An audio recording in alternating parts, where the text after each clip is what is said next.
Spring Fighter. Before we go to the interview, in which I have finally cornered Seth Killian, and he's finally going to sit down to be interviewed himself. I just want to say to those of you who've been coming out for a long time now, I really appreciate it. It means a lot to us. This event has meant a lot to the Game Center, actually, over the last 10 years. We're sorry to see it go, but it has been 10 years, and things have changed a lot, not only for the Game Center, but for the FGC in New York. Anyway, so thank you all very much, and I think we'll get into the interview with Seth Killian. All right, I'm gonna do my best Seth Killian impression. For those of you who don't know, Seth has been our interviewer for 7 years now. It's gonna be something like that. Daigo was the first one. It's got to be from all the way back then. I'm gonna do my best to kind of fill your shoes. You can do better than that. They're pretty big shoes, cowboy boots. I want to talk about a young man who graduated from University of Illinois in Urbana-Champaign. Is that correct? Right. He's graduated from college in philosophy. Kind of a man of mystery. I tried to research Seth Killian. I don't know if you know this, but there's almost nothing about him online. I found an interview with like the Illinois Reader or something like that from when you were like 27. So you're graduating philosophy with a short stint in bioengineering. Is that right? Yeah. Yeah. Is this on? I think it's on. I think it's on. Yeah. Tell me about that guy. Tell me about that guy. What was he like? Kind of a jerk. I had a lot of ideas, and the world was not helping with that. So, like a lot of people at that age, I think I was upset. I was not unhappy with life, but there was a lot of nonsense going on in fighting games. So I was yelling at people. There was the internet was a brand new thing, but there was no video, so we couldn't really settle any arguments. You could just yell at each other forever, which I was cool with because I had a lot of time and a lot of... We've almost returned to that era, actually. That's right, yeah. We just yell at each other on Twitter. But I was bioengineering. I was just trying to figure out what I wanted to do. I felt like I was pretty good at a bunch of stuff, but nothing really stood out, and bioengineering just seemed like that'll be a thing in the future. So it's sort of representative of my whole life, where I try and make a smart play, like getting a good science-y degree in engineering and biology, but then I somehow fail at doing the smart thing, or I do it and then I'm like, this is stupid, because I realized I didn't want to be in a lab for the rest of my life, but I still liked arguing and like figuring out sort of systems behind things, and so that's how I ended up in philosophy, where you can't get any job. I didn't grow up with a lot of money, so it was tried to be sort of practical with a lot of my choices. Bioengineering seemed like the smart play, but I keep having a little bit of success at the smart play and then realizing it's not for me and doing something much dumber, like going to school for philosophy. Right. So around that time, what were you playing? What was your game? Street Fighter, and Street Fighter. So Street Fighter 2 was out, Championship Edition was over, Hyper Fighting was ended, but I actually like Super Street Fighter 2, but Super Turbo was there. And around the same time, we had the first version. So Street Fighter Alpha came out, and it was very controversial on the boards because I was one of the first people to go like, hey, Street Fighter Alpha 1, this game sucks. It's like actually worse than Street Fighter 2. And everyone's like, "Oh, you're old. Like you were good at this other game. You're 21 at this point, I think." Right. It's an old man.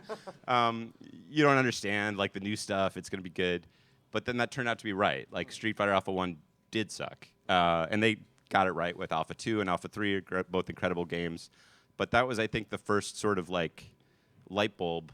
I'd always thought about. I played a lot of games as a kid, but like working in games or really thinking about like the system behind a game versus just like this sucks, this doesn't suck, didn't really occur to me until I had to argue with people about why Street Fighter Alpha 1 was bad.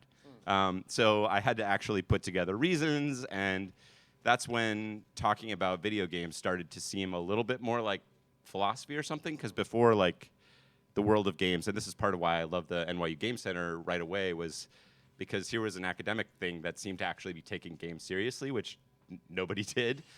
So in my life, they were just sort of these two different worlds where I was sort of, had a sort of normal career at school and stuff, and then had this sort of other secret family that no one knew about, and it was sort of shameful, even though they were sort of my favorite people. But they were very separate. And then when I had to explain why Alpha 1 sucked, that's when I started thinking about the systems sort of behind games and what was so great about Super Turbo, which is still great. So I want to go forward from there, but first I want to go back, which is so you already at this point, you're graduating from college, but you already kind of feel yourself as part of a community, right? You feel like you're in a disparate, right, kind of somewhat fractious community, but one nonetheless. I mean, what was the moment that you first felt that? Like, when did you feel like, oh, this is a thing you do with people? This is a thing that is like a society that I'm joining, and I want to be a member in good standing, or at least I want to be respected, right, within it. I didn't want to do any of those things. I just wanted to beat people and make them feel bad about themselves. Or so when did that start? Like, what age are we talking about? Yeah, what right game away. Are we talking about? I mean, so Street Fighter 2 hit the arcades when I was, I think, in junior high. And so I had always gone to the arcade and, played with friends, or we go to, it's something you do. You go bowling, you go to the arcade, whatever. And all my friends played different games and were pretty good at them. But when I saw that game, it was just different. Like, different right away. It was definitely like a true, like, love at first sight moment. I can remember, like, what it smelled like in the arcade. I can remember everything about it. But the thing that really married me to the experience was, as like a little wiener, you could like fight like an 18-year-old kid, or like a guy who could like drinking a beer outside, and then he'd come in and we'd fight, and I could win and like take his money, and you could tell he really wanted to beat the crap out of me, but he kind of couldn't, and I was like, okay, this is for me. It was just that was a really magical experience. And, it was performative because the community aspect really was built in by the arcade, where I didn't know the other people who I was playing against, but you just sort of get to know faces, and like, that's the guy who can actually do a pile driver, and that's the guy who can uppercut, but only from the left side. And you have like this sort of like, you sort of start building up against these people in your mind, and you get these breakthroughs where there's a guy you could never beat before, but you beat him, and then you don't just beat him, like, that guy has to go back to the arcade, back to the quarter machine, like over and over again, where it's done. He's done. You'll never lose to that guy again. And so there was this real feeling of leveling up, just sort of within my little local arcade. And then you started traveling around to other parts of the city, realizing that this was happening other places. And as the internet was sort of coming online, it became clear that this was happening other places. And that was really exciting, because now there's this whole bunch of strangers I can make feel bad about themselves. So where does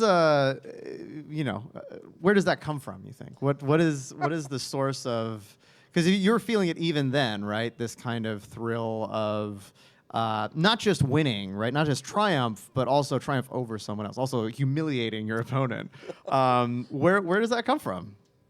I don't know. This is like the old Conan line, like the joys in life, like crushing your enemies, seeing them driven before you, and hearing the lamentations of their girlfriend by the machine. It's like, yeah, my man is back in line, and that's not a good look. I don't know. I think it was sort of a natural competitive urge at a lot of things, but I think over the years it's become clear to me that I'm not actually good at video games or Street Fighter. I just dislike losing more than everybody else. So I will do whatever it takes to figure out how to win. And when I realized that that wasn't just about like mastering combos or inputs or something like that, but the best path to winning was to understand what you were thinking, that was something I could do, because I could sort of see what people were thinking, and that was really a rich experience to me that didn't get old in the same way that like, oh, I beat this game before, or I know the pattern in this thing. The fact that you could sort of project your own personality into it. So then when I beat you, it wasn't like I mastered, I memorized more stuff than you did, or I practiced harder. It was, I understand who you are as a person, and it's not good enough. Right. Yeah, you're beating the player, not the game. And that's really it. It was the magic there. But even though it was sort of funneled through like a I want to make you feel bad about yourself kind of thing. What I loved about it over time, and this became clear to me right away, was I got to know people at like a really deep level, and not just because we were hanging around, but because of the way they played the game. And that was something I'd never seen before in a game, where you could tell who the person was in real life by watching the choices they made in the game. Sort of like character is what you are in the dark. So when you really put people to the test, you see whether they're going to panic, whether they're going to go big, whether they're going to try and turtle up, and then you could take advantage of that. And I love that experience. Can you give an example of someone that maybe we might remember or have heard of from those early days that like you feel like you really got a window into their soul and their mind? Probably Tom Cannon. Yeah, Tom started Evo and SureYouCan.com and has done many amazing things with his brother. But Tom was the first guy I'd met on the internet that we agreed to meet up in person, which at the time was terrifying and like very weird, and you don't know who this is, and nobody did that. I didn't know he was black when he showed up, so that was a surprise. And he was from California, which was one of the other areas you could tell that they kind of knew what they were doing. It was like, probably those guys aren't as good as us, but they seem to know a couple things about the game anyway. But when we got together, I was able to beat him up pretty good, but I also could see sort of the way he was approaching the game. And so it was sort of the realization that like this wasn't a thing that you could do just with your friends or people that you see all the time. It was sort of like a scalable thing. And there are just like general patterns of human behavior that you see through the game. All the other notable people that you'd still remember basically beat me up. So I have to pick on Tom. All right. You said like Street Fighter was you fell in love, right? Was it your only love, or was there anything else you were playing around these times, or was it just Street Fighter all the time, just grinding and nothing else? Yeah, I mean, I became like I had to stop hanging out with my regular arcade friends because they would like to play other games, and the other games just seemed stupid to me by comparison. I was just not interested anymore. So I started playing other fighting games, but that was mostly because people who were tired of losing to you at Street Fighter would be like, well, I believe I'll take my business over to Virtua Fighter, or I'm going to go play Samurai Showdown. This Street Fighter game is broken. Right. And so I'd be like, no, I'm going to track you down. Like, you're not going to escape from me by playing Samurai Showdown, so let me see if I can figure out how this game works too. And so you started to play a wider variety of games, and we're lucky enough to have a great set of games. With Virtua Fighter 1 wasn't really so great, but Virtua Fighter 2 was amazing. Samurai Showdown 2 was broken as hell, but in a beautiful way.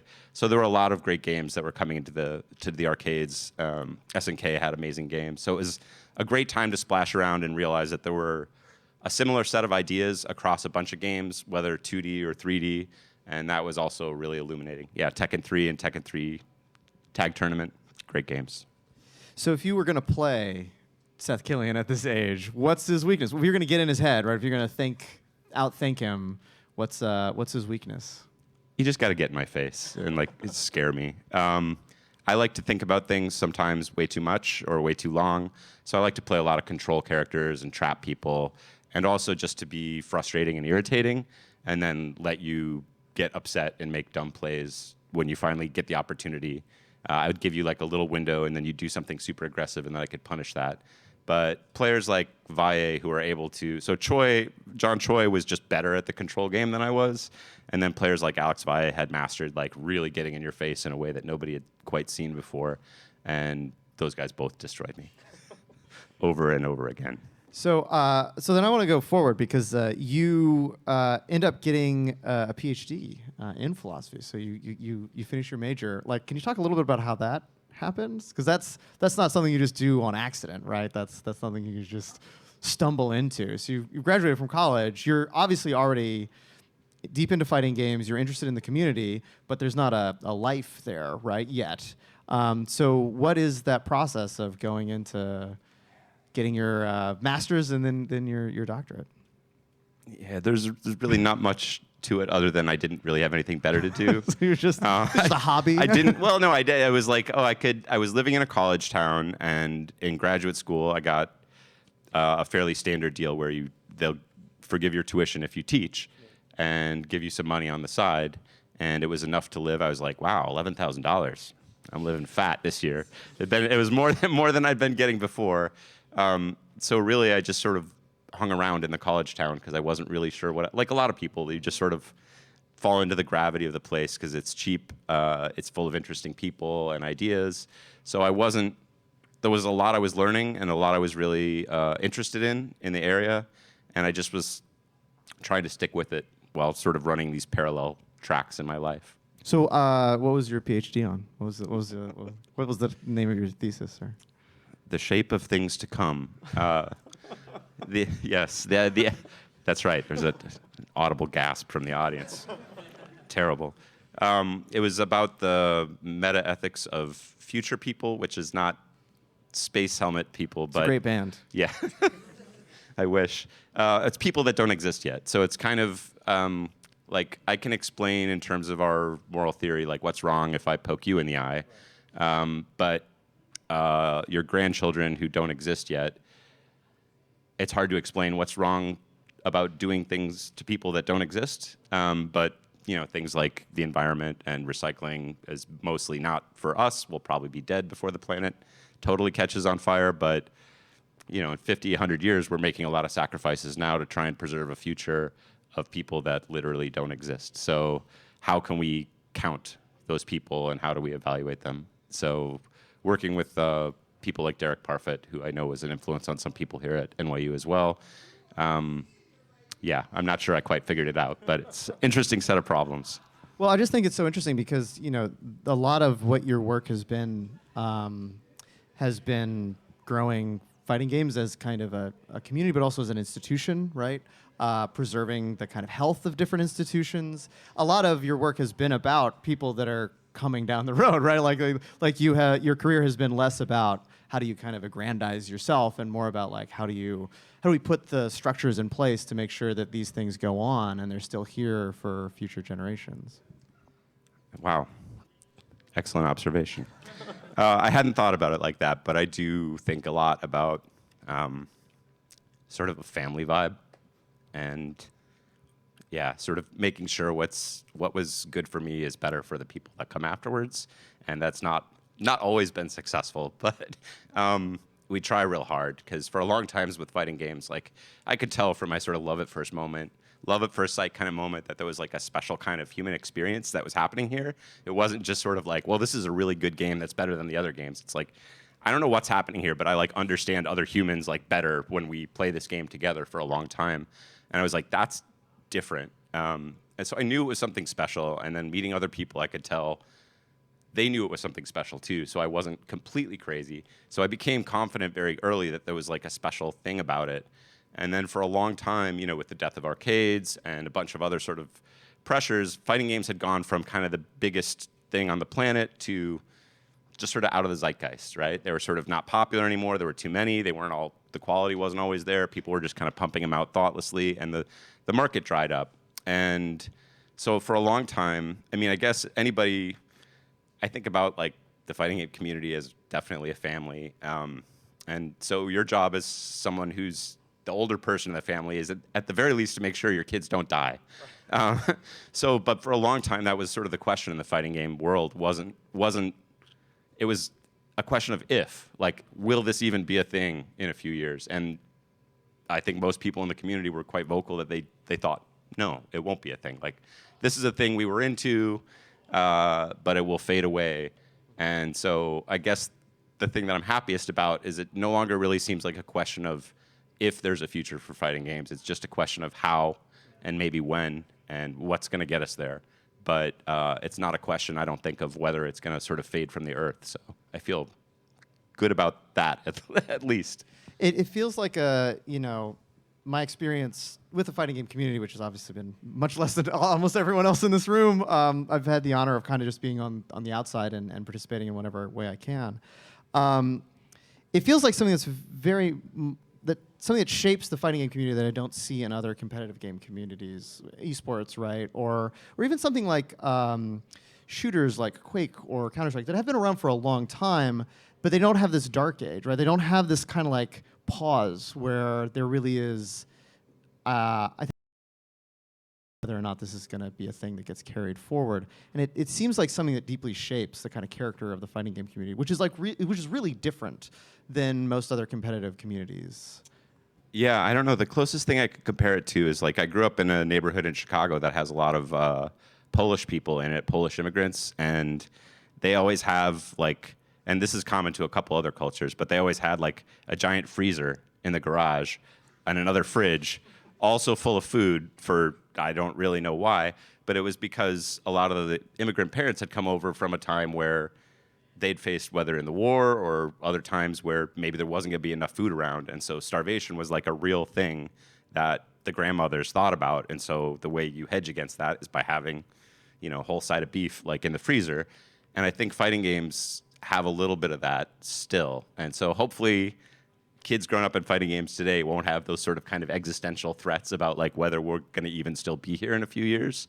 But I think it shapes you. You grow up differently when you're not sure where your next meal is going to be coming from. And I think that was really true for a long time in the fighting game community. And it gave it a different character. And I think sort of a deeper appreciation for the nice things that we do get. But also sort of a confidence that I think we'll be okay even without, you know, the $100 million prize pool or something like that, because we've managed to find the value in each other. So let's go back. You're in your early 20s. You're playing. I mean, what's the kind of competitive scene around that time? Can you paint a picture for us? Yeah, there was. We were sort of trying to figure out what the competitive scene was. So, again, like the idea of people getting together from different places was just strange. Like nobody had done it. It seems obvious and stupid now, but somebody has to do it the first time. So that was on the internet. We sort of got together and decided to meet in Broadway Arcade in New York. And shout outs to the Broadway Arcade, many of the fallen great arcades of New York. And get together there and sort of chop it up with some guys from MIT, some in the Boston area, the New York players. Some guys came up from Virginia. Came up from Illinois. We had a couple guys come from California, and it wasn't really a tournament. It was just sort of like, let's get together. It's a lot of shit talk. Let's just see. So I kind of won that. So that was cool. So I remember it. I talk about it a lot. It's not really notable. But after that, like, then Tom and Tony decided to actually have a tournament with a bracket and things like that. Let's do this for real, which had been happening on a much smaller scale. And then that was pretty amazing. And then at that point, it sort of stabilized around, there were usually 3 big-ish events a year, and sometimes basically just 3 events. It's not like there were sort of majors and regionals. The regional was just people in an arcade. So the majors were East Coast Championships, which was running for a long time with Todd Dwyer and a bunch of those guys. Jason Wilson in Chicago ran the Midwest Championships. And then there would be something on the West Coast, usually run by one of the Cannon brothers or both, and some other people helping out. And that was it. And so you really practiced hard to go to those things, and the prizes were, you know, non-existent. I mean, people throw in $10, same way they always have, but like you were definitely going to lose more money on the hotel and the Greyhound getting out there than you were going to win, except for money matches on the side, but we won't talk about those. So you practice really hard, not just to win the tournament, but when you have that good stuff, like that, when you're playing against other really good players, like it's a different experience, and so you just stay up all weekend because you're on the good feed of, oh my God, this guy that plays Vega in a way I've never seen before, and I don't know what to do about it. It's so crazy. You got to see like new styles in a way that you never did before, and just had access to players that you weren't able to get access to otherwise. So it was like a really rich time, and so people became pretty addicted to that and wanted to come back, and then had a great time hanging out. Like you got to meet a lot of other people from very different walks of life that had the same passion for the game, and not just the same passion. It's different than just sort of like a fan culture. They were invested in the game in a personal way, and you knew who they were by playing it. They were expressing themselves through the game rather than just sort of, I have a big collection of, I don't want to get in trouble with the Star Wars people. God bless Star Wars. But like, it's different than just collecting a giant I collected records for a long time. And like, just having a big record collection is not necessarily the coolest thing. And so the engagement with the game just was sort of like this amplifier on what was inside of people. So it was just like the best way I'd ever seen to meet people. It was by far my favorite. And, you know, I was sort of introverted, antisocial kind of person. So the ability to do this completely changed my life.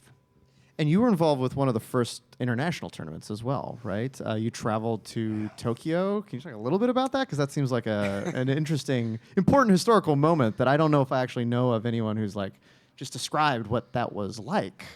Yeah, that was, I want to say at the qualifying tournament for that was at B5, which was the tournament that happened after B4 that turned into Evo because we were tired of saying B whatever. It just seems stupid. So there was a qualifier for that.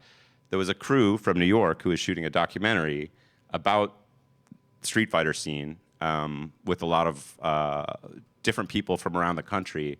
And so they thought it would be cool if there was also a Japanese tournament to sort of cap it. So they did sort of a qualifying event. The qualifying event had all kinds of problems. But from there, they sort of cobbled together a team that was going to go over and play against the Japanese players. And we'd seen, like, Daigo had come over and played, but there was no sort of, like, back and forth. And there was a guy named Kuni Funada who was, I think, living in San Diego with some of the San Diego players, who sort of gave us our window of insight into the Japanese scene. We knew there were people playing over there, but we didn't really know how good they were. So there was a lot of mystery. So it was another one of those early chances to just kind of like, well, let's get together and chop it up. I think all the players playing for the U.S. team, there were like 7 in total. And the way the tournament format, because this was really loosey-goosey, I don't think we even really knew what was going to happen until like a month before maybe. It was not just going to be one game, it was going to be across 4 games, I believe, maybe 5. I should really know that. But it was called the national team. So the Japanese national team versus the U.S. national team. So there was a lot on the line. We didn't really know what we were going to be up against. And the 7 people on our team were up against, for each of, basically we had people playing almost all the games. So one person would compete in, Watson and Choi and Vaik, I think, competed in all of the games. The Japanese team, because the rules were very loosey-goosey, I just want to blow them up for this, they brought a unique team of specialists for every game, I will say, which is pretty BS, right? Like, if we talked about that in public, it's like, so the dice were definitely loaded at the beginning of the tournament, and also the guys were just extremely good. Like, they were really killers, and then they just had like this lineup of like 30 killers, and we're like, this doesn't seem good. The documentary also had some footage of, we had some drama on the team with the West Coast. Mike got into it with Eddie Lee, who is a great player from the East Coast and in New York. Yeah, shout outs to Eddie. And they almost got into a fist fight, like right before the tournament. I don't know if it was a fist fight, but definitely a lot of big war of words, some standing up, threatening tone. Meanwhile, we could hear the Japanese team in the green room next door literally hoisting each other up and like, yay, doing like sort of like camaraderie chants, where we brought most of the beef that we had as a nation right over to the door. And I got to play first right after. There was like fist fight, and they're like, okay, you're up. And I got to the machine, and I play in this sort of crazy cross-handed way. And the Japanese had not just a different joystick on the machine, which was bad. We played on heavy MOS sticks. They had what you guys know today for most of the sticks with the shorter throw Japanese. And instead of a straight 6-button layout, which we had on the US machines and I had on my controller, they had splayed. So splayed versus straight is not a huge deal. It's a thing you probably wouldn't want to know the day of. And then for me, it's much, much worse because I have to play like this. Yeah. So the way I hit buttons is very strange. So we're playing in Japan for the first time against players we mostly haven't ever seen before or even really know what they're capable of. Our team is having troubles right before the thing. You're on stage for the first time anybody was on stage fighting for your country. I lost all 5 games. So thank you for bringing that up. And I had more missed inputs and random spinning bird kicks than I've ever had before. It was the lowest moment of my street fighting career, for sure. But it was also really helpful to me, actually, in life, which is a thing that I think Street Fighter has been consistently able to deliver for me, is sort of a reflection on myself, because I was like, well, I'm confident I can beat so-and-so and this guy, so I don't know if I'll win, but I think I'll take down at least 2 matches. I'll really be able to help the team. I lost all 5 matches, and I was just stunned. I remember trying to go to sleep that night. I was staying with a friend of mine living over there. He was grinding World of Warcraft, and I was just trying to sleep, and I was like, that was literally the worst thing that could have happened. The thing that I didn't even want to think about as the worst possible thing, like finally you get to play. You've been training this whole time, playing all these people from around the country. You're finally going to go and represent your nation, play against the Japanese players. You got blanked, right? 5-0. It's the worst thing that could happen. So literally the worst thing everybody has these sort of ideas, I think, about like the worst thing that could happen to you as a person, and then it doesn't happen. It happened to me. I mean, it's, in retrospect, obviously it's not the worst thing that could happen, but at that moment, it was sort of the worst thing that could happen to that part of my life. Totally happened. And I got up and lived the next day. I felt terrible about it. It really chewed me up for a long time, but I got past it, and I was like, okay, so that's what it's like to have the worst thing happen to you. And it's a little like getting hit in the face, right? Like once you get hit in the face, you're like, oh, okay, I didn't die. Right. Like that's not the worst thing. And it's the same thing as like competing in a tournament, like. So when you have that pressure and then you know what it's like on either side, everything seems a little easier in retrospect. So weirdly, I'm grateful for the worst thing that ever happened in my street fighting career. So do you remember who's on that team? Who, like the 7, I think you said? I'm going to get murdered by somebody because I probably forget. Ricky Ortiz was the kid, youngest person on the team by a long shot. I think, I don't want to guess. 14. Yeah, something like that. Very young. We had Mike Watson, John Choi, Alex Valle, Shen Chang, Eddie Lee, myself. Is that 7? That's 7. Yeah. Hey, all right. Yeah, All right. All right. So after this, like, at what point you're gonna very quickly, right, start making some life choices, right? You're in your early 20s, right? Like, at what point do you decide that being a competitor is maybe not where your value lies as far as fighting games go? And do you is that something that you transition then, or like you're kind of like transitioning slowly, where like you're still competing but you're doing more organization? Because I know you obviously were helping out all of these. When you're in a small community, you're helping out with everything. But at what point did you decide, like, oh, actually, I'm going to switch onto this other track? Yeah, I think losing in Japan helped make it clear that maybe I was that competing might not be where my biggest contribution would be. But it was, I think, after Evo had become Evo by that point, and there was more stuff to do. Just little things, but again, as you said, everyone was wearing a lot of hats. It was a community effort, and still is. But I noticed when I was trying to help organize the tournament and run a bracket, I was the kind of guy who was top 8 threat like all the time, right? Top 3 in some of the tournaments. I noticed I was doing a lot worse because my mind wasn't focused on the competing in the right way.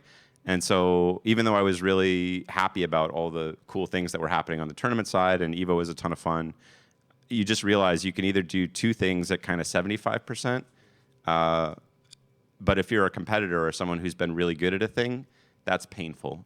So it was really hard for me to be not as good as I would like to be because I wasn't focusing the energy in the right way. So that was, I think, my first sort of adulting decision where it's like, hey, you have to make a hard choice, as you called it. And so I decided I was going to slowly stop competing. That never really worked. Like, even now, I get pissed off when I lose to a guy, and I'm like, I would eat you for breakfast, lunch, and dinner every day. This guy would never beat me in a 100-game set. He would beat me 0 times, and now he's beating me, and I just need to be cool with that. So I've just been trying to let that sort of competitive urge that I don't have time to feed in the right way anymore, try to let it be at peace. It hasn't gone away after like 20 years, which seems disappointing. Like, I thought I would have grown out of it by now, but I still get pissed off. But I'm working on it. I'm trying to be just a little bit cooler version of myself.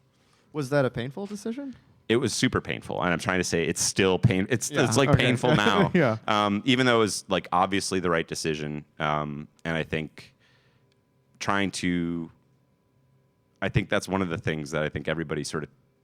It's a nice chance to have in life where you can sort of stop focusing as much on yourself and focus more widely on other people. And I think you get the best out of yourself that way too. So the next time you pop up on the internet, by the way, is just Street Fighter 4, right? Like there's just this what is happening in between those two, like 2003 and 5 to like Street Fighter is 10 years ago. Yeah, so 2009. So yeah, so I joined Capcom in 2006. Are you teaching at this point? Like you're so I'm teaching right? at the university, which is good, but as you know, sometimes a tough grind as well.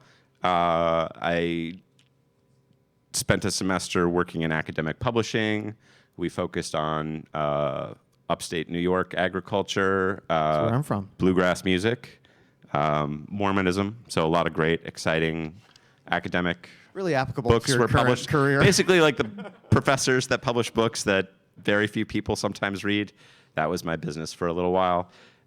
So yeah, just sort of trying to figure out what I wanted to do next. But I liked reading books and thinking about stuff. And so I was like, oh, cool, I'll be a philosopher somewhere. And there's like 7 jobs a year in philosophy. So you just wait for one of them to come up. So I was able to sort of just like keep my life sort of moving. But I was frankly in kind of a little bit of a stasis. And during that time, I actually tried to get out of town and spend more time in New York and spend more time in Chicago. But I was just kind of spinning my wheels, knowing I was sort of headed for a professor track and feeling like I'd done the math where it's like, these check a lot of boxes of things that you like. This will be a good life for you. You should do that. And I was like, yep, that's what I'm doing. Yeah, I actually think I realized a couple of years ago that probably the first time I ever encountered you was not in person, but like heard your name was some of the writing you were doing around this time. So Domination 101, I think is, what are the dates? That's got to be like 2006, 2005, earlier? It's much earlier. Much earlier. Right, yeah. Well, and the thing was, there was a weird forum. Because I'm reading it right after reboot. college. It's where, like, I got out of college and then I like start coming across, because I've been interested in competitive games for the first time in my entire life. And like, so yeah, like.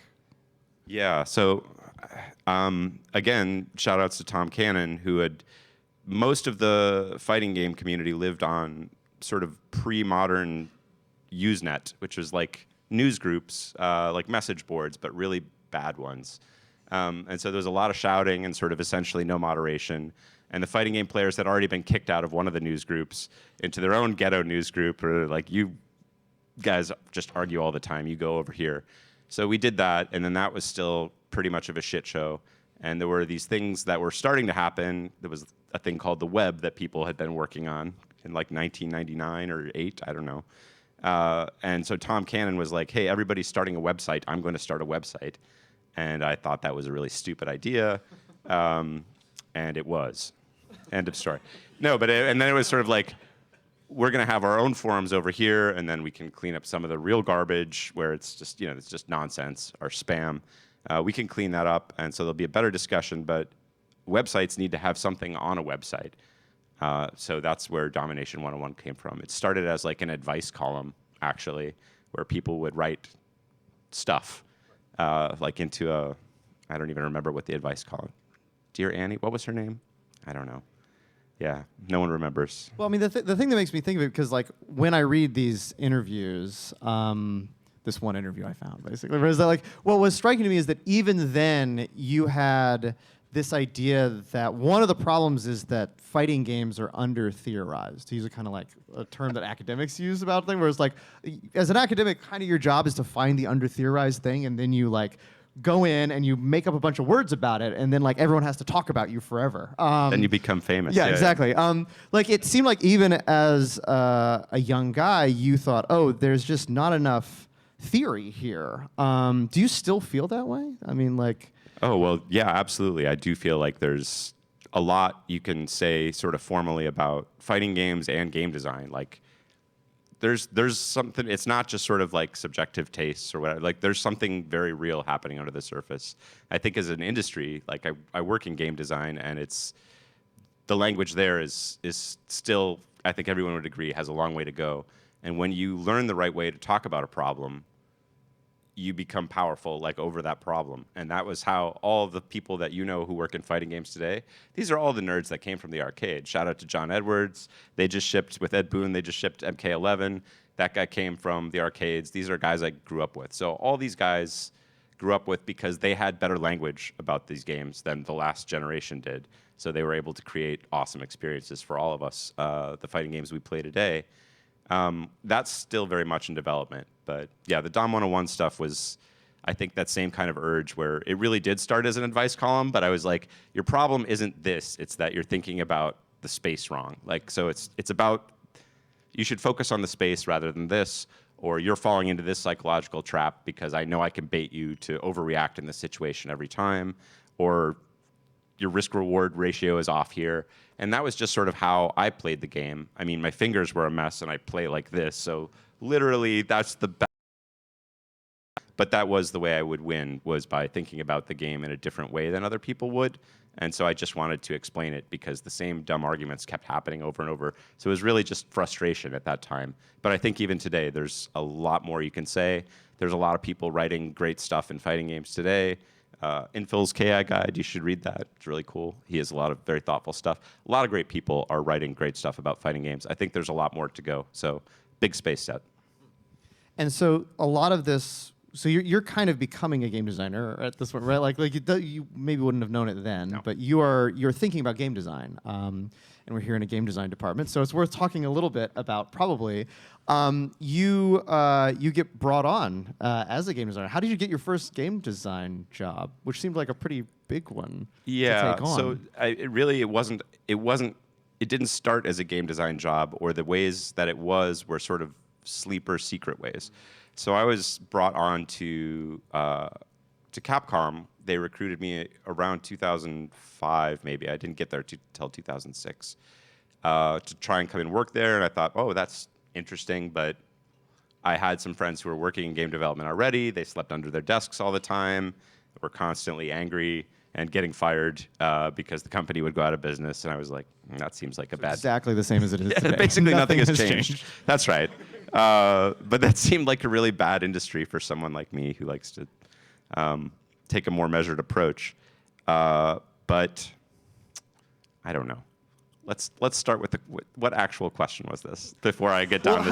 How did you get this? I got to check myself. How did you figure out that you were a game designer? Like maybe it's in more general, not to get into specifics, which you might not be able to talk about, but like I guess at some point you're not a professor of philosophy. And you're a game designer. That's a surprising transition. So part of the problem for me is somebody who likes these sort of wide angle kind of views, which are sometimes helpful and sometimes infuriating. I think when people are doing a thing well, like they're doing the same thing always.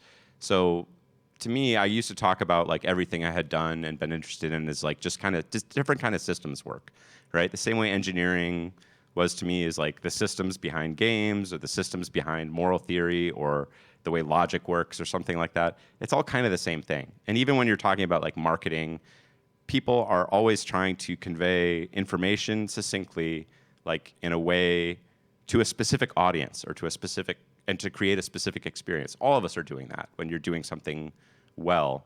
So it all sort of seemed like the same thing to me, which is maybe a bad answer. But then more pragmatically, like the US office, Street Fighter IV project had been greenlit. The US office, for tax reasons, owned the IP. So they were paying the bill for the development, but the game was being developed in Japan. And the head of the US office, who has since passed away, was a great guy, Mark Beaumont. He brought me on basically, I think, as a thorn in the side to the Japanese team because they were sending stuff over for approval, but they didn't really have people with sort of a sort of system level expertise of Street Fighter because it was mostly a marketing office in the US side. So he hired me to do the approvals. And you wouldn't approve anything? I was not approving. I was like, no good, right? And which at the time was sort of, I think, scandalous, but I didn't know any better. I just thought that was my job, and it was also literally like the only thing I could do. So then we started having more in-depth discussions about sort of the direction of the game. Some people here might have seen really early Street Fighter IV. It was a pretty different game from the first time they showed it to the game that shipped. So I think we developed like a really good relationship over the course of the game and a language for talking about the game that I think was shared and was powerful for helping us do cool stuff. And then, yeah, it was not always an easy relationship, and I think that's understandable. So I really appreciate the sort of forgiveness and trust that was placed there, even when maybe it shouldn't have been. It was very valuable. Do you know? So what, like, again, part of this interview process, these interviews we're doing are kind of about history. So I would love to get names, like who are like the designers on the other side of that conversation that you really admired, that you'd want to say, okay, that person, I felt like I had a real, at the end of this process, as hard as it was, we had this respect, and like I really understood the way that they approached these things. Yeah, the talking about specific names is not generally popular on the Japanese team, so I don't want to put anybody on blast. There's a lot of great people there. But for me, the work of a guy named Ishizawa-san, known more casually as Neo G to people who worked on incredible games like Third Strike and CVS2. He's sort of a combat designer par excellence, really, in a very broad way. He's working on the new Samurai Showdown, but has worked on a lot of incredible games at Capcom and beyond.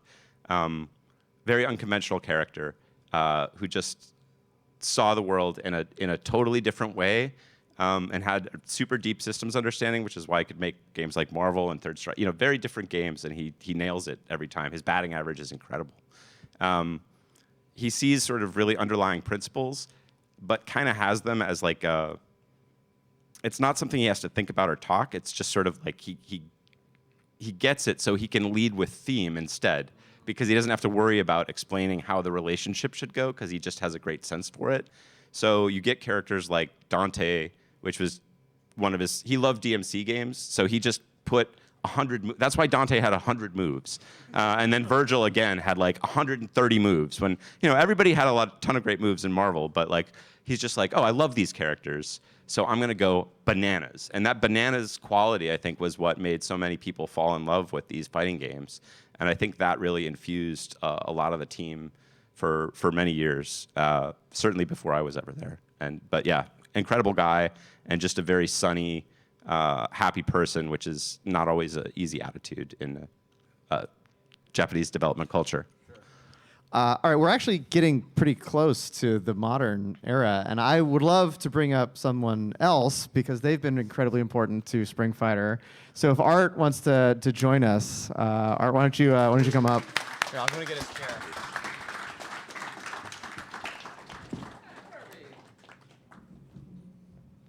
What's up, Seth? I don't know what we're doing. I think it makes more sense. So I don't have it in a microphone. Can you guys share? Yeah, sure. Sorry. Hello, Art. Hi, how are you? I'm good, man. How are you? I have the screen chat open in case it's lagging, so you know. In case you have to hop up and do the, all right, fair enough. Did you have any questions for you and Seth? Any questions on the stream? Let's give him 5 seconds. No, all right, okay. Well, we'll check back in. So, Art, I want to talk a little bit about, just real quick, talk about your experience with fighting games in New York. You're an institution now. Can you talk a little bit about... just sum up the last, X number of years, if you could. And, my experience. We have about 2 minutes. All right, my experience. All right, Cliff's Notes version. Yeah. I was 5 years old. I saw this game, Spy Hunter, in a laundromat. It's like a driving game by Midway. Right next to it was Street Fighter 1. The rest is history. And then here we are.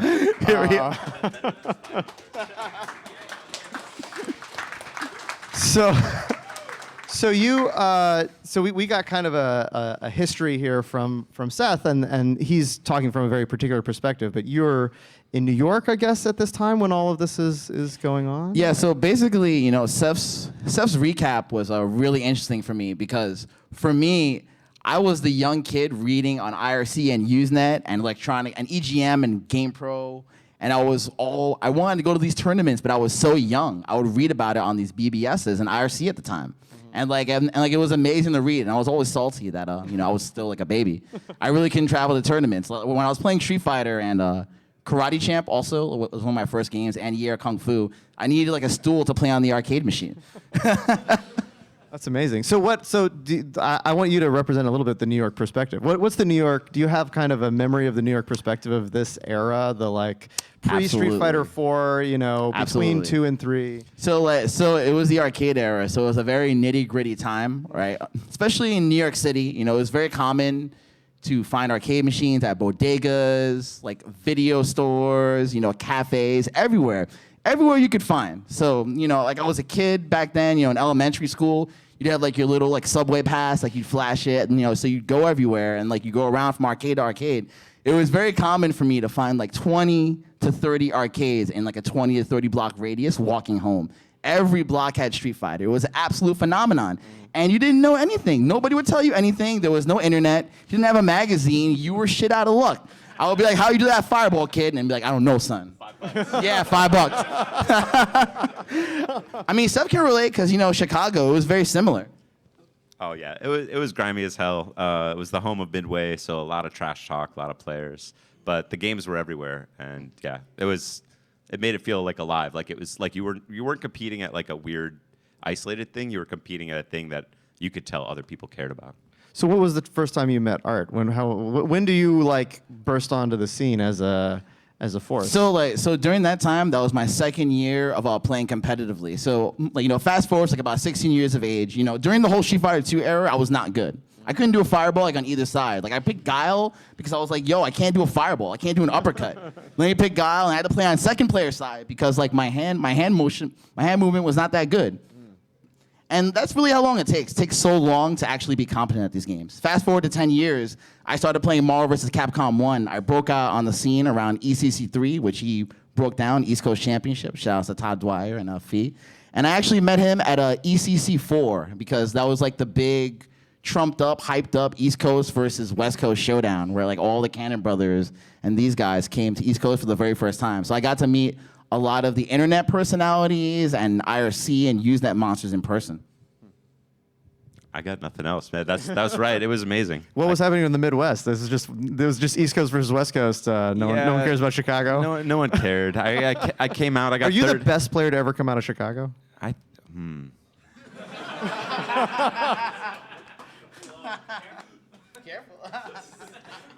Definitely not. Okay, all right. Definitely not. Yeah, I got third at that tournament. That's all I wanted to say. No, he did. He also won one of the ECCs later on, right? I believe so. I think it was like the 10th. I gotta blow him up real quick. I won the team tournament with Jason Cole, who was my team tournament partner in Super Turbo. He played the first round, lost, then left the tournament. I had to play the rest of the tournament, a duos tournament, by myself, and I won. And then Cole asked me for half the money afterwards. Yeah, no, Steph's definitely had like his top player history. It was just during the era, like I said, again, of pre-internet. So you'd be buying, like a lot of the stuff he's talking about, like you'd be buying third or fourth generation VHSs, and like you might get it from somebody from IRC, probably Omni, right, for like $40 or whatever, and it'll be really blurry. It'd be hard to make stuff out. But then, you know, you see guys like TZW who's still relevant today. Like it's actually such a different era, and people should be really fortunate they have things like YouTube and videos so readily available. Because for us, like these things were not common. And so, what do you think of as your competitive career? Like when do you kind of decide like, oh, I want to do this for real? Like I'm gonna devote. You're 16 at the time. Like, yeah. All right, so let me tell you like about my very first tournament. My very first tournament, right? Oh man, my very first tournament was Chinatown Fair, Marvel vs. Capcom 1 tournament, right? And around that time, I met Eddie Lee. Like, you know, he was really teaching me how to play. Like, we became really close friends. Started going to Chinatown Fair. Henry Sen was nice enough to lend us the Marvel vs. Capcom 1 board. We had a super gun at that time because we had won it from the tournament he was talking about, Nickel City Super Jets Games in Chicago, Midwest Championships. Basically, myself, Eddie, and Henry went there. We won all the games. We had to get a Greyhound back home. So it's like PS1, $600 in prizes, arcade super gun, all these games. It was crazy, right? So very first tournament, right? Henry does not know. Henry Sen, is he here? Is he here? He was here. Oh, okay. So I'm about to blow him up real quick. So that was his very first tournament. That was the very first tournament that he ran. He did not know how to run a double elimination bracket. Long story short, I got to the grand finals. I think I lost to Mark Aguirre. I actually beat Eddie Lee that tournament, who's with my demon for years. I actually beat him that tournament. I came back in the losers finals against Mark, and I won. And Henry said I lost because I lost once. The difference was a PS1 and a Chinatown Fair shirt. So you ever saw like those early pictures of me wearing the Chinatown Fair shirt? That is why. That's So when do you? So we talked about Seth's transition into being kind of a community leader and someone who is important not just for their talent playing the game, but important because they're kind of part of the infrastructure. At what point does that start to become something you're interested in, right? Like running tournaments. Streaming isn't going to happen for a while now, but So it was kind of all just like a happy accident, kind of like with everything in life or like some parts of games. It just happened to be like at the right place at the right time, And like SF4, I think when it came out, it really revitalized FGC. It was like a dark era for sure. And like it was kind of like the perfect digital vehicle at the right time because the time frame is 2008, 2009, right? Like now, YouTube is starting to take off, and people are starting to watch live video streams. There's like Ustream, Justin TV, and then hey, like this cool game, Street Fighter 4 comes out, and Vic at that time, Spooky, he decided to ditch his 401k and then just go full on streaming in his basement.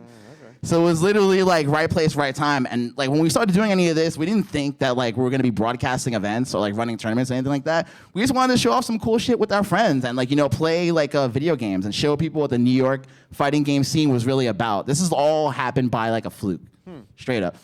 So so we're at kind of like 10 years, right? Street Fighter 4. Let's talk about the last 10 years.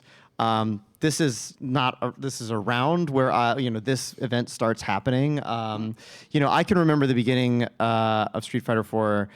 It's kind of the beginning of the Game Center as well, and just being excited that like this genre that I had kind of vague memories of, right? Like I remember the arcades for Street Fighter 2, but I don't even remember 3. I grew up in very rural New York, and we didn't get a lot of the cutting edge arcade machines. But I just remember like an enormous amount of excitement around that game from like a bunch of people, from people who had 2 or 3 for 4. Like when 4 is coming out, a bunch of people that had never thought about Street Fighter since 2, for some of them, are suddenly really excited about it. Could you? I would love first you, Art, and then Seth, like talk about what that period was like. So it was an absolute phenomenon, and like it was weird at first. So because like the FGC, people. When one game dies, another game thrives. The fans of the old game, they'll want to resist the new. So when SF4 came out, I think it's a pretty fair assessment to say that the hardcore guys, a lot of them weren't with it at first. Yeah, but then over time, it definitely grew. So during that time, SF4 came out, I was actually in Japan. I believe I had qualified for like a tournament and something like that, Super Battle Opera, like for Arcana Heart or something like that. So I was going like consecutive years, stuff like that. Either trying to qualify or qualifying. Around that time, Street Fighter 4 came out. So I was in Japan, like right when the game like hit ground zero, right? So I was actually laughing because people in New York City at that time, Chinatown Fair, they had one machine and there was a wait list. You had to put your name on a wait list and wait like 2 hours outside the arcade to even play one game of Street Fighter 4. Meanwhile, I'm chilling in Japan. I'm in Shinjuku with like 10 club Sega machines, and I'm like, haha, you suckers, right? So yeah, Seth, what's your memory of that time? Probably like the year or two after 4 comes out. It's really interesting. A blur. Yeah, it's really interesting to hear Art's perspective. It was a really different time for me, and I sort of miss. One of the things I've liked about leaving Capcom is that I'm able to look back on I see when they have a new release, I can look at it like a fan again.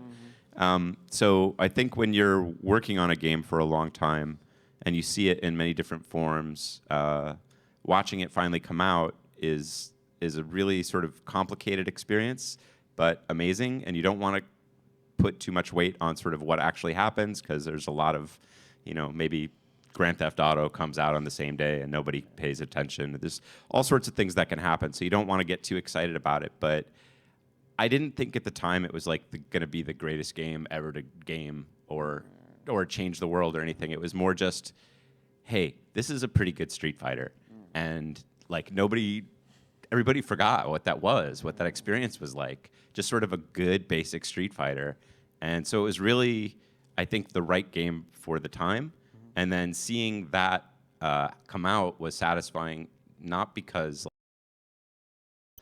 but because the thing that we've been excited about for so long, like other people were excited about it too, like they got it, right? And so it was like just a chance for us to be ourselves and like show like all the passion that we'd had as a community for so many years. And like now people sort of cared a little bit, and we got to be our best selves. So that was really satisfying for me. So I would say about 7 years ago, somehow I get in touch with both of you. I don't even remember how that happened. I think, do you remember, Art? I think maybe you got in touch because we had lined up the Daigo. Yeah, and there was interview. at the time I was like, hey, you guys want to stream? Yeah, like we had no idea. That one was actually one of the craziest Spring Fighters. Oh, this is all I remember. All I remember is there was a Daigo interview, and it was so Hollywood, even back then. You think Daigo's Hollywood now? Okay, so back then, check it, right? Sponsored by Mad Catz, shows up, right? And then there's all like these Korean and Japanese like girls just waiting for Daigo. And they're just staring at him. They're like, oh, Daigo, I want an autograph. Daigo, I want a picture, right? And then you played the Daigo exhibition. You remember this? And you just bodied everybody. Yeah. And then you were like, okay, guys, back to the real tournament. And everybody just bounced, right? So Hollywood. Yeah. It was definitely, there was a conversation, I think, at one point where we were like, should we ask if Daigo wants to enter the tournament? Yeah, like, right? No, we should not ask. I know we're not actually professionals, but we should at least act like we're professionals at this. Yeah, and then I think, Seth, you get involved, you were doing that interview. Is that right? I feel like he's always been here, but maybe it was like a year or two where he wasn't. Is that earlier? No. Because I feel like you With start doing the Spring Fighter. interviews at Spring Fighter, at Daigo, and then we have come up with this. You hatched this crazy. Hatched this crazy plan to do interviews at Spring Fighter with like the legends. Yeah, I remember the Daigo thing, and then that was just. I don't earlier feel like that one- wasn't a thing I started. Like, it felt like it was happening, and I don't know. There was an earlier one where I think we had. We were showing a video, or we showing a movie about Chinatown that I think Long Island Joe came out to, and I think you were involved with that maybe as well. The stream died. Oh no. Yeah. We're about to get just as we're talking about the thing no one's interested in. I do remember all these things, but I'm not good. Sorry. So Dates and timing. the place I'm going, because I don't Yeah. actually just want to talk about this event, is how do we get to now? Like, what's the story? Right, Street Fighter 4 comes out, and fighting games seem to have like a huge renaissance, and it does feel a little bit like people start to take it more seriously than they had before. Like a lot of people, right? The kind of general esports world starts taking notice. And I remember at this time there was esports is not a force in the way that we now. It now sometimes feels like esports has just been around forever, because how could it be this ubiquitous and not have been around for a long time? But it's not, right? Like Street Fighter 4 comes out, there's a little bit of streaming. I remember like StarCraft 2 is also coming out around this era, and people are just starting to Esports and think StarCraft about seem synonymous yeah, for no, like yeah, a long yeah. time. Yeah. At that point, right, it was esports, and so now we're in this like completely different era. And I'd love if you guys could reflect on just like the era we're in, like how do you think we got here, and like what is the status of the FGC now, right? Because we come out of the dark ages, and now we've had 10 years in the light. Should we go back into the cave? No one has more opinions about esports than Art. Than so Art? I Yeah, feel go like for I must give it. I mean, like, I feel like with where we've come and where we've been, you know, I think like we owe like a huge debt to like, you know, the Cannon brothers and Seth Killian. You guys, I know you're gonna be humble about this, but you guys have really paved the path for where the FGC is now. And if it wasn't for you guys, you know, taking like that initial dip, I don't think any of us would be here. I don't think any of us would be here, like straight up. Now it was a really weird time, you know, during that time. Like, I think that what the Cannons and Seth have always advocated for is like, you know, yeah, like the FGC might not be the biggest scene. Like, you know, yeah, like, you know, it's not like these crazy crowds like some of the other games. But one of the things the FGC has, and these guys have built this from the ground up, is sustainability. They forego the booms and busts for solid sustainability. And I think because of that, that's one reason why the FGC has been able to thrive all these years. Wow. Yeah. Thanks, Art. As he knows, there's about not just on Evo itself. Like Evo involves, I think, hundreds of people, if not thousands, at this point, in different ways, including Art himself, both as a competitor and beyond. And yeah, I feel really lucky that to have seen sort of kids like Art, yeah, young guys to me, like who are these 16-year-olds that can't reach the machine controls and need a stool. It's pretty satisfying to see new generations come into it. But I think what Art said was right about not just sustainability, but I think also just the spirit of the FGC. Like the value in it for us is the connections to one another. Whew. I might have to bail out of this one. Yeah, maybe I need a minute. We can go to the next question. I'll come back. I don't really have that many other questions because I think it is it is hard to look back on. It feels like recent history, and so it's hard to kind of wrap your head around it. But Art, I'd love for you to talk a little bit. So we've had that's the last 10 years. Like, what are the next 5 years? What are the plans? Wow. I mean, like, there's so many. Well, the thing is, like, don't fear the unknown. There's still so many things that we don't know. Currently at this time, like, we're currently in an amazing juncture because anime is blowing up. Mind you. So when Seth told his story, like about a lot of his coming up in the FGC, Street Fighter was the only game in town. Now, like, it's a very diverse scene where, like, all the games are doing good. Like, you have anime blowing up, Dragon Ball, Under Night, right? Tekken's blowing up. During that time, 3D wasn't that popular in the tournament scene. Now it's very popular, right? So it's definitely like a different and diverse crowd. Like, I think what we're gonna see in the next 5 years, it's hard for me to say because, like, I'm not really on the inside. I'm just like a fan. I think there's definitely gonna be more diversity. Leagues are going to keep coming in, taking over. There might be like a focus on team aspect. Like we're starting to see that with Street Fighter League and what they're doing. They're having like Rising Stars and like a 3v3 format. I think that's pretty cool. But I mean, I don't know. We're all kind of just. This is also new for everybody, even people that have been in the FGC since the beginning. So we're kind of all just figuring out as it goes. Like I don't know if you want to elaborate on that, Seth. Well, Seth's not ever allowed to talk about himself, especially as we get closer to current day. But I have a different question for you, Seth. No, I want to answer. Oh, that you want to answer? question. Okay, go. Yeah. Go. I want in on that one. It's too juicy. I do want to answer it, but I felt like I bailed out before. Yeah, I won't talk about like specific games or directions that are happening right now because I think there's great stuff happening for players, and I'm excited about it. But it's just about on the community side. I feel like part of what made the Street Fighter 4 era magical was not the game, but just that the community was sort of at its most itself. That was the apex of sort of the community being at its best, sort of opening its arms to new people, beating them up a little bit, like putting them in headlocks, like giving them swirlies or whatever, but bringing in new people.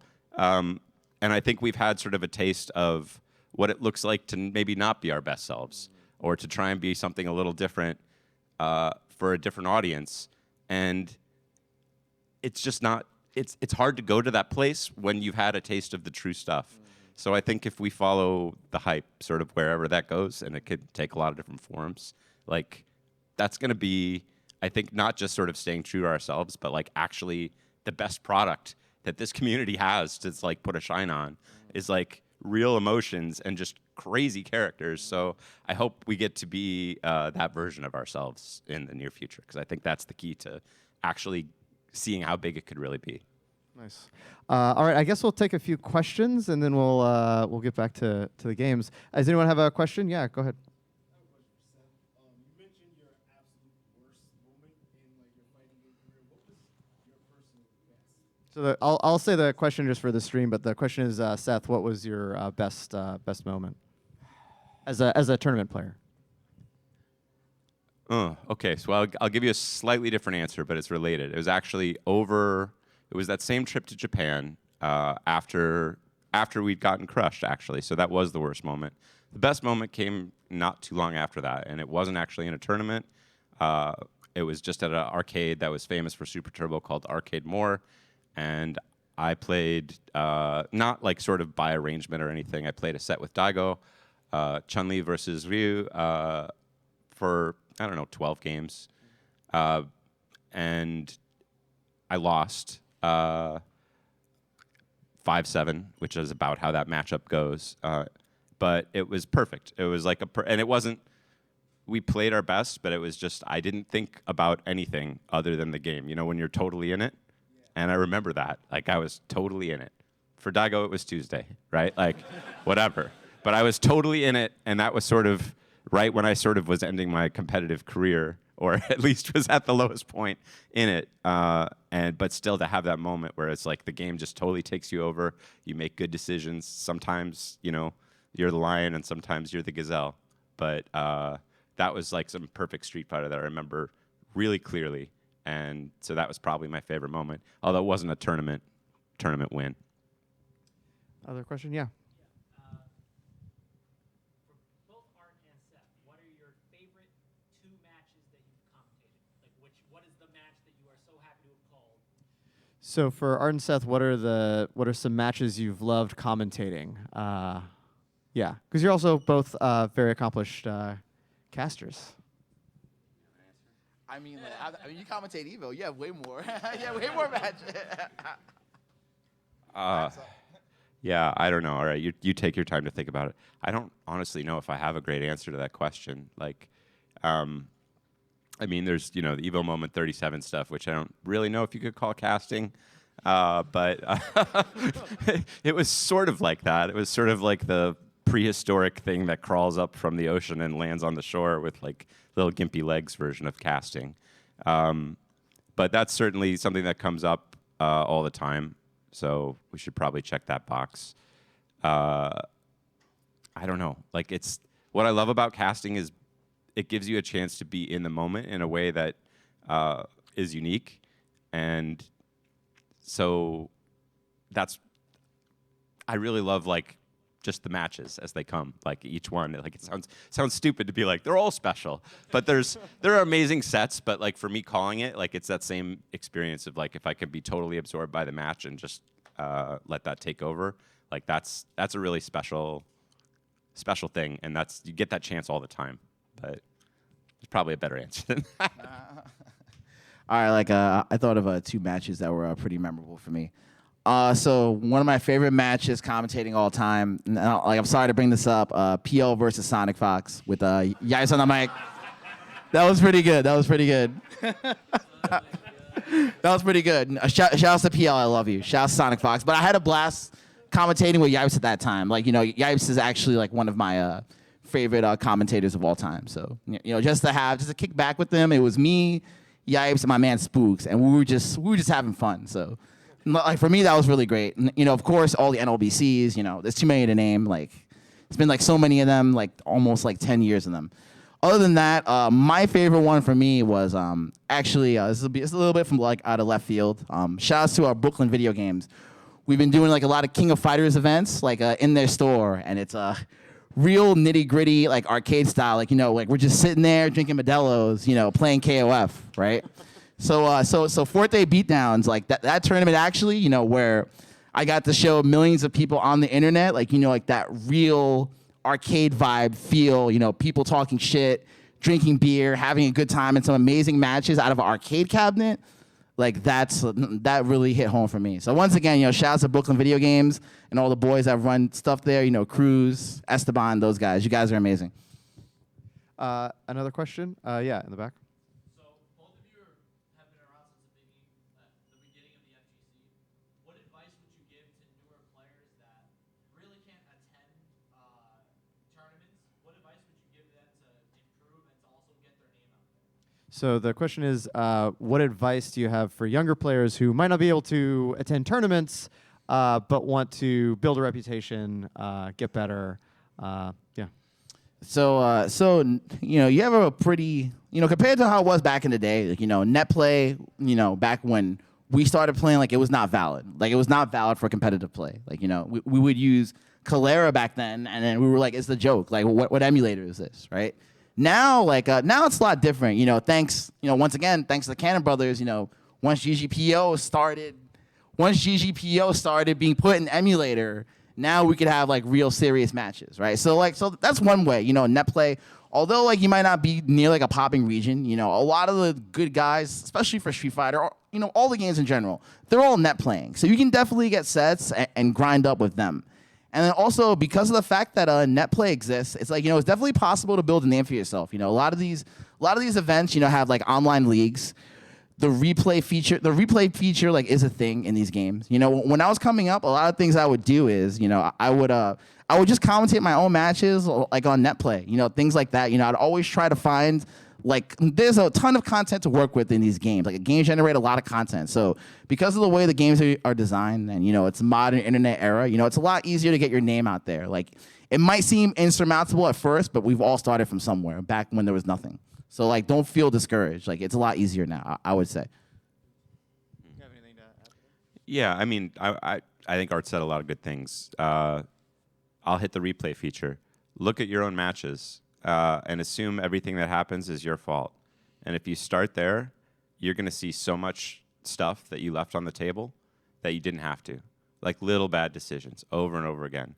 And if you look them in the face for long enough, you'll stop making them.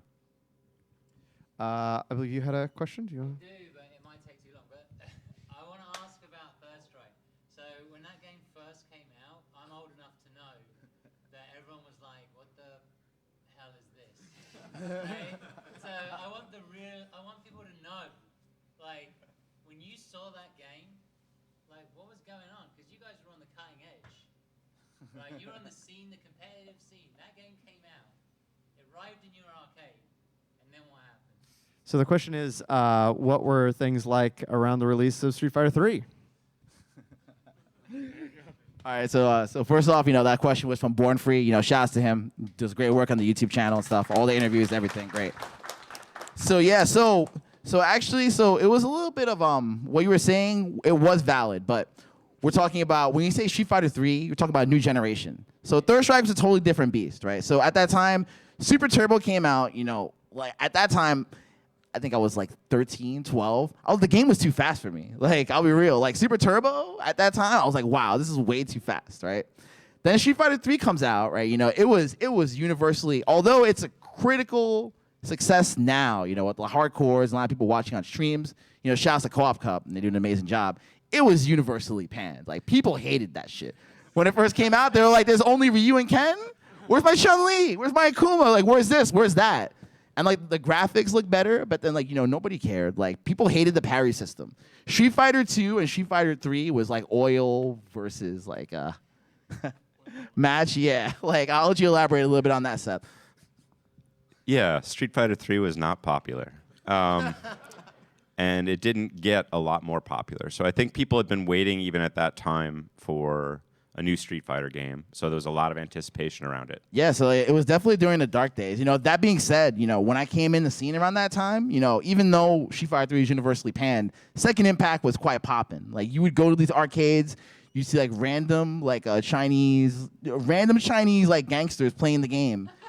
You couldn't communicate with them, but they would bust your ass for sure. But yeah, like that was where the whole subculture, you know, kind of like the dark ages came around. You know, for us, it was magical, but you know, the outside gaming community did not know like about these experiences. So like, I hope that answers your question a little bit more free. Yeah, it was more like I was watching High School Girl, and High School Girl's really nostalgic, and I forgot that back in those days, like, you didn't really take a game, make it, then make it a little bit better, then make it a little bit better, then make it a little bit better. Capcom did that. Yeah. Right? And he explained it in High School Girl. He was like, yo, we're waiting for Street Fighter 3 because we've got Street Fighter 2, but no, they made Hyper Fighting, and then they made Super Turbo, and then they made Alpha. And it's like, really, I remember thinking, oh shit, that's right. Because the anticipation for 3 was that it was going to just fucking be amazing. Because 2 was so incredible versus 1, because 1 was a joke, right? Mm-hmm. Like, from your side, like how you felt about it. I'd also heard stories that you guys didn't, like, the US didn't really know how to play it until the Japanese showed you. Well, nobody knew how to play Street Fighter 3 Next Generation. Was Yeah, like, during USA versus Japan. Actually, by the way, it was 2000. It was before. That was the qualifier. So it was. I was close. Not like Inkblot was in the chat mentioned. He's like, 2000. I don't. I'm not good with the dates. But yeah, with Street Fighter 3, yeah, no, it was definitely universally panned. But like I said, by the time Third Strike came out, it was in a better place for sure. The games got good, but the thing was, so we were sort of in a holding pattern, waiting for the audience to explode again, and people would be playing Street Fighter, and here came 3, and oh my God, it's beautiful, right? Like the pixel art, and you see animations, and it's the prettiest game. Yeah, it's super beautiful. But it had a lot of problems. Yeah, so it was really expensive at the time. Also, for arcade operators, CPS2 compared to CPS3 was actually really expensive. It required a CD-ROM drive, and it requires these custom DIMMs to actually get it running. So compared to a Street Fighter 2 board, the arcade operator is going to have like an infinite nightmare, trying to repair it.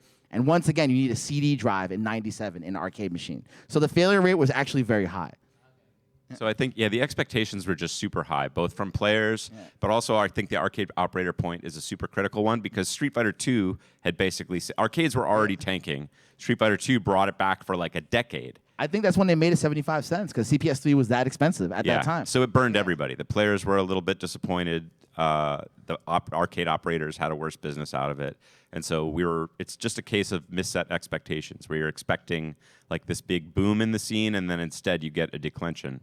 It shrinks, and then that happened from game to game, and so that was difficult. Even as the games became excellent quality, they still had a huge cliff, and just the expectations were in the wrong place. Yeah, the Third Strike, the art design, of all the Street Fighter 3s, the art design and the music is like some of the best in the industry at that time, and it was so fluid. There was really a lot of things to like about that game, but it was an era with no patches. The next patch was the next game, which was next year, so it's just a really different era compared to now.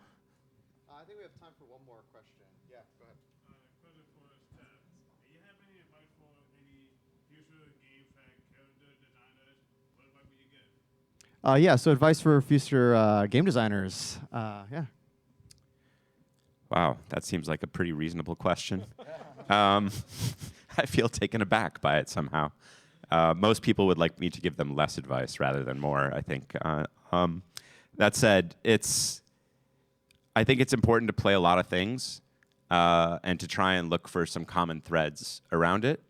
And anytime you hear a good piece of language that describes something well, hold on to that. Because that language and ability to tell the difference between, or a way you could divide up, hey, like you have a concept like power or something like that.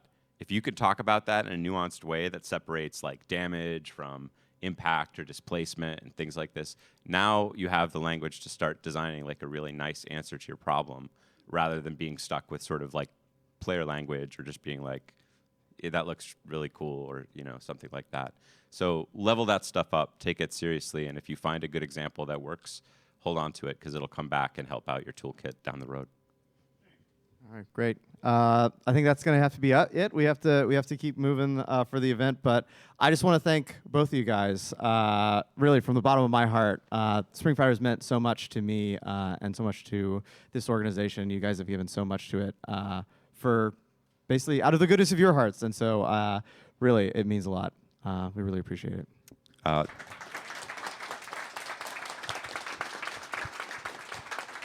I do want to shout out Charles in particular and the NYU Game Center and everybody who's worked on this event for years. It's incredible. Certainly at the time, I think people are trying to catch up. For my money, no one is thinking about games in as exciting a way as the things I hear here. So this program was really ahead of the competitive scene and gave fighting games a chance, I think, when very few would have. So really appreciate it. Thanks, guys. Yeah, Charles and the rest of the staff, thanks so much. Basically, you guys bring Seth here every year, and it's like getting one of those Domination 101 articles in person. Which, if you guys have not read that, go back and read the Domination 101 articles. They're still relevant today. I love those articles. And we're going to do Street Fighter Top 8, but I do want to thank Gwenna and all of the people who helped run this event. So a round of applause for them, please. Wise guy over there running the tournament. He's shaking my head. And thank you all. So, all right.